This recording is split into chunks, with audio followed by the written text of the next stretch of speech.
네, 안녕하세요 여러분들. 주식 멘토 이선생입니다. 영상 시작 전에 우리 여러분들 하단에 구독과 좋아요 한 번씩 부탁드리도록 하겠습니다. 자, 네이처셀이 이제 9월 16일 미국 진출 계획을 이제 발표를 하게 될 텐데, 저는 이제 주가가 크게 올라올 것으로 좀 보고 있어요. 주가의 흐름 또한 2만원 지금 아래로 내려가지 않고 주가를 좀 지켜주고 있는 모습인데, 일단 지지를 해주면서 박스권 형태로 자리를 잡아주고 있죠. 근데 지금 여러분들이 아셔야 되는 건 뭐냐, 외인들이 5일 동안 순매수가 들어왔다라는 겁니다. 그러면서 우리가 9월 16일 날 있을 네이처셀의 미국 진출 계획에 대해서 나오면서 점점 다가올수록 우리가 수익에 대한 기대감이 좀 커지고 있는 그런 부분이 아닐까 이렇게 생각을 하고 있는데, 제가 이제 네이처셀에 대해서 이제 우리 여러분들이 좀 아셔야 되는 게 뭐냐면, 제가 이제 지표를 여기다가 하나 추가를 할 겁니다. 자, 여러분들도 이제 어떤 지표를 쓰는지는 저도 잘 모르겠습니다. 하지만 저는 이제 볼린저 밴드를 오늘은 좀 추가를 할 겁니다.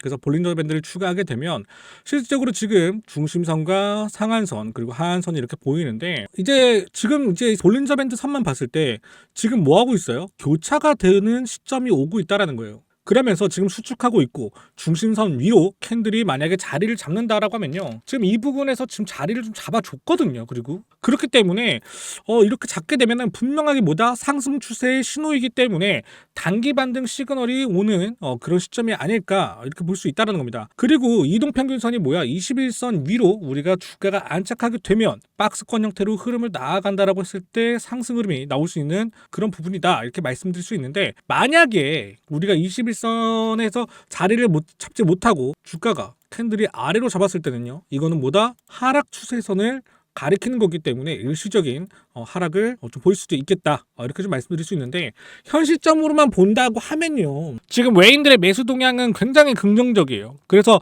기관이나 개인의 수급이 좀 많이 약한 편입니다, 지금 네이처셀 같은 경우에. 그래서 밴드가 일단은 이제 수축이 되면서 지금 오고 있기 때문에 캔들의 안착이라든지 이런 부분 좀 생각한다고 하면은 단기적 상승은 충분하게 우리가 볼 수 있다 그렇게 말씀드릴 수가 있는데, 개인이나 기관의 매도세가 이어지면 당연히 힘을 잃고 횡보하는 그림도 나올 수 있기 때문에 지금 굉장히 중요한 자리에 있다라고 좀 여러분들이 보셔야 될 것 같습니다. 그래서 저는 여기서 이제 생각이 드는 게 뭐냐면, 제가 이제 어제 영상에서 우리 여러분들에게 말씀을 드렸을 거예요.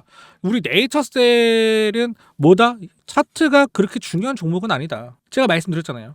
어차피 9월 16일 날 미국 진출 관련해서 발표를 하고 나면 약간의 주가 상승은 있을 수 있어. 하지만 우리가 알아야 되는 건, 단순히 글로만 본다면 미국 진출하고 조인트 시스템의 앞으로의 방향성을 말하는 자리인 거잖아요. 언제? 9월 16일 날. 그런데 조인트 시스템의 실사용 여부는 여러분들 9월 16일 날 발표가 되나요? 아니라는 겁니다. 이 점은 여러분들이 꼭 알고 있어야 돼요. 조인트 시스템이 확실히 미국에서 진출을 한다 그런 내용이 9월 16일 날 발표가 되는 게 아니라 계획을 발표하는 부분이기 때문에 주가 상승에 대해서는 어느 정도의 상승은 있을 수 있지만, 제가 말하는 건 조인트 시스템이 진짜 실사용화 되냐 그런 여부가 더 중요하다는 거예요, 저희는. 그렇기 때문에 주가로만 봤을 때는 어느 정도의 그 리스크는 있다라고 말씀드릴 수가 있어요. 단기적인 상승 부분은 있지만 주가가 하락하는 그런 부분은 있다 이렇게 좀 말씀드릴 수 있는데, 우리가 정말 알아야 되는 건 이거잖아요. FDA의 승인에서 남은 지금 절차와 사용 승인은 언제부터 시작인가, 이 부분이 저는 좀 핵심이 아닐까 이렇게 좀 생각이 듭니다. 그러면 우리가 이제 차트상으로 봤을 때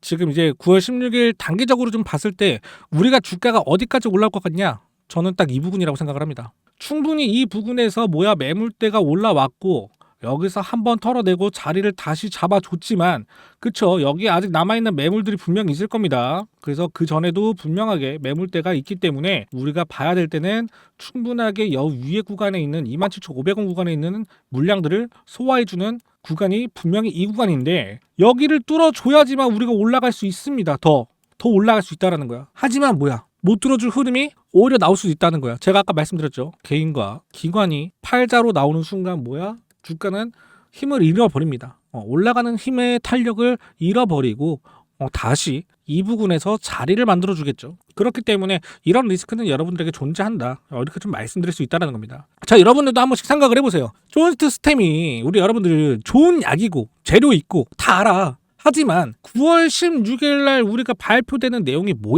네이처셀이 앞으로의 방향성을 가지고 이제 얘기를 하는 자리고, 우리 주주 여러분들에게 질문을 받는 그런 시간인 거야. 그렇기 때문에 주가 상승은 그렇게 크게 올라가지 않을 거라고 저는 예상이 들어요. 뭐 이런 분들 있어. 종토방 들어가가지고 봤는데 주가 못해도 3만 원에서 5만 원까지 본다고 하더라.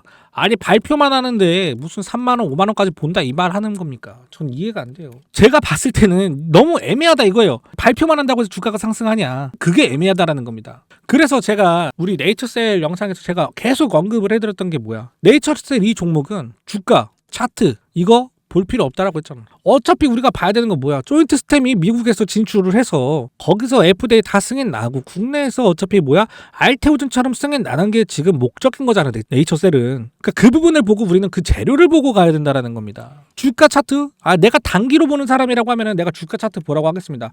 하지만 지금 우리 네이처셀 주주 여러분들 뭐 보고 가고 있어요? 보통 대부분 재료 보고 가고 있다라는 거야. 그렇기 때문에 내가 차트 설명하는 거 너무 무의미하다. 이렇게 말씀을 좀 드린 거랍니다. 제 영상을 시청하시는 분들이 저는 골수팬이라고 저는 생각을 합니다. 네이처셀의 골수팬. 그렇기 때문에 네이처셀의 그 성공 시다를 보고 싶다라고 하시는 분들은 아마 내가 봤을 때는 우리 채널에서 네이처셀 내 거 보고 있다라고 하는 사람들은 대부분 다 그런 사람들인 것 같아. 단기적으로 내가 진입하기 위해서 잠깐의 그 수익을 위해서 그렇게 하시는 분들은 없는 것 같습니다. 그렇기 때문에 우리 여러분들이 만약에라도 지금 시청 중인데 내가 단기를 좀 보고 있다, 단기적으로 좀 보고 있다라고 하시면요, 상단의 번호로 네이처라고 문자 보내주시면요, 제가 진입 타점이랑 매도 타점 관련해서 우리 여러분들에게 제가 답장 드리도록 하겠습니다. 자, 그리고 이제 마지막으로 이제 식약처 상대로 소송을 한 부분에 있어서 승소할 수 있는 그런 부분들을 제가 좀 말씀을 드릴 건데, 여기 지금 나와 있는 것처럼 뭐 이제 객관적인 시점으로 유리하게 볼 만한 요소들을 좀 이제 제가 정리를 해봤습니다. 보시면요, 뭐 식약처에서 이렇게 말을 하죠. 네이처셀의 임상적 유의성 부족으로 인해서 데이터의 완전성과 객관성이 부족하다. 근데 네이처셀은 뭐야? 오히려 임상 3상 했고 너네가 대상 24명에서 늘리라고 해서 260명, 그러니까 10배 이상 늘렸다 이거야. 그리고 통계적 유의성이 나왔다고 주장을 해, 네이처셀은. 근데 반려를 했다 이거야. 야, 그런데 네이처셀이 또 드림일 게 또 하나 있죠. 야, 우리는 FDA에서도 해당 치료제, 그러니까 즉 조인트 스템이 RMAT, BTD, EAP에 선정됐다. 아니 글로벌 기준에서 봤을 때는 인정받은 효능이라고 우리는 말할 수 있는데, 아니 이걸 왜 반려를 하냐. 이런 부분에 대해서 저가 봤을 때는 소송이 한다라고 하면 이런 부분이 좀 핵심적으로 이루어지지 않을까, 이렇게 좀 생각할 수 있겠고요. 자, 그 다음에 보시는 내용은 이거예요. 식약처에서의 핵심 쟁점은 임상적 유의성, 해석 및 증명 과정에서 모두 명확하지 않다 라고 이렇게 말을 하고 있어. 그런데 애초에 환자 자신의 줄기세포를 사용하고 일본에서의 통계도 나왔어요. 이러한 내용들이 있는데도 불구하고 인정을 안 해준다? 새로운 기준점을 만들어서 억지스럽게 반려한 느낌이 난다는 거예요. 오히려 결론만 보고 얘기를 합시다. 최종 결론만 놓고 얘기를 하자고 하면요, 네이처셀의 강점이 뭐예요? 지금 대상을 확대했고 통계적 유의성 확보했고 국제적으로 인정받았어. 이게 안 돼? 라고 지금 주장을 하는 거고, 식약처는 야 법령하고 중앙위원회 심의를 근거로 해서 우리가 정당한 반려를 한 건데 이게 무슨 문제냐. 그러니까 어떤 정당한 반려냐. 네이처셀도 이렇게 얘기를 한다는 거야. 식약처는 식약처만에 그렇게 얘기를 한다고 하고. 근데 저는 이제 여기서 핵심은 뭐냐면 어차피 네이처셀의 그 조인트 스템은 글로벌 수준에서 인정을 받았다라는 겁니다. 환자 늘려가지고 더 연구해 오라는 것도 맞춰줬고 반려할 이유가 전혀 없다라는 거예요. 그렇기 때문에 종합적으로 봤을 때 글로벌 수준에서 일부 인정받은 효과들을 입증했고 네이처셀은 맞는 말만 한 거야. 그러니까 이제 식약처가 좀 당황스러운 부분도 없지 않아 있을 것 같은데, 제가 봤을 때 이 판결 자체는 언제 떨어질지도 모르겠고, 만약에 재판을 한다라고 했을 때 빠른 시점에서 시작하진 않을 것 같아요. 제가 봤을 때는 미국 진출을 어느 정도 끝내놓고 거기서 좀 확보를 한 다음에 그런 내용들을 좀 토대로 해서 더 압박을 하지 않을까, 저는 이렇게 생각을 한다라는 거고. 뭐 이제 제가 이제 네이처셀 관련해서 분명히 말씀드리지만 어차피 상승은 뭐야, 9월 16일 이전과 이후로 분명히 나뉠 수 있다라고 제가 계속적으로 얘기를 하죠. 그렇기 때문에 우리 여러분들이 어떤 폭발력이 있는지, 어떤 정보가 있는지, 또는 진입 타점과 매도 타점은 언제인지 여러분들 분명히 궁금하실 겁니다. 자, 여러분들 주저하지 마시고 상단의 번호로 네이처라고 문자 주시면 우리 여러분들 충분하게 제가 큰 수익 볼 수 있을 거라고 저는 말씀드릴 수가 있어요. 그렇기 때문에 우리 여러분들 주식 정보랑 타점만 알면 굉장히 쉽다라는 거를 우리 여러분들이 분명하게 알 수 있을 겁니다. 고민하지 마시고 행동으로 옮기셔서 큰 수익 보시기 바라겠습니다. 자, 상단의 번호로 네이처라고 문자 주시고 우리 여러분들 하단에 구독과 좋아요 한 번씩 부탁드리도록 하겠습니다. 감사합니다.